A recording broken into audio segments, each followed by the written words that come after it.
Magazine, ou devrait-on plutôt dire du webzine Divague avec Léa Fournier. Bonsoir Léa, peux-tu en quelques mots nous présenter Divague ? Bonsoir Thomas, bonsoir à tous. Je suis effectivement la correspondante de Divague pour le tour du monde de l'actu. Un webzine actu, culture, sport à retrouver sur divaguemag.fr. Aujourd'hui, je viens vous parler culture et plus particulièrement cinéma. Avec Juste la fin du monde, Xavier Dolan nous offre son 6e long métrage et s'offre au passage le Grand Prix du Festival de Cannes 2016. Rien que ça. Si le jeune réalisateur a enchanté les salles avec Mommy en 2014, cette année, son adaptation de la pièce de Jean-Luc Lagarce a moins ravi les spectateurs. Je ne comprends pas pourquoi. Dolan serait-il devenu trop mainstream pour être aimé ? En tout cas, pas à mes yeux. Le film s'ouvre sur la voix off de Louis, joué par Gaspard Ulliel.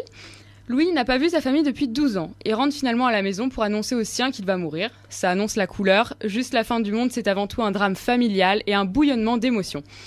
D'abord, grâce aux acteurs, Dolan réussit toujours aussi brillamment à choisir, à diriger ses acteurs et à faire transparaître les émotions de ses personnages en seulement 1h40 de film. Léa Seydoux, dans le rôle de Suzanne, la sœur de Louis, est tout à fait brillante, paradoxalement sensible, aimante et abrupte à la fois. Antoine le frère est joué par Vincent Cassel, qui rentre parfaitement dans la peau du personnage, grossier, brutal, jaloux.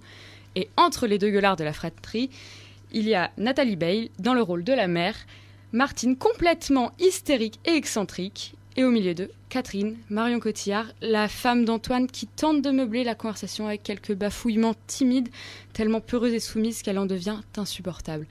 Et il faut bien avouer que même s'il ne la met guère en valeur, Marion Cotillard colle tout à fait au rôle. Au cœur des tensions, des cris et des insultes, on trouve un Gaspard Ulliel en retrait, silencieux, presque doux. Il est une allégorie pure et simple du malaise.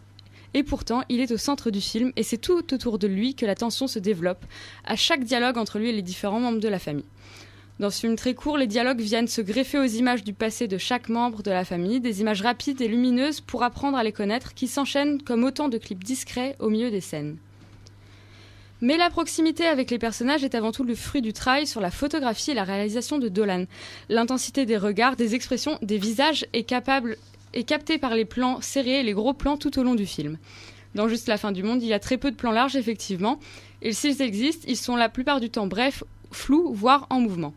Un aspect qui peut déranger l'œil, qui voudrait se promener à travers la maison familiale, découvrir le décor, mais qui est contraint de rester au cœur de l'attention.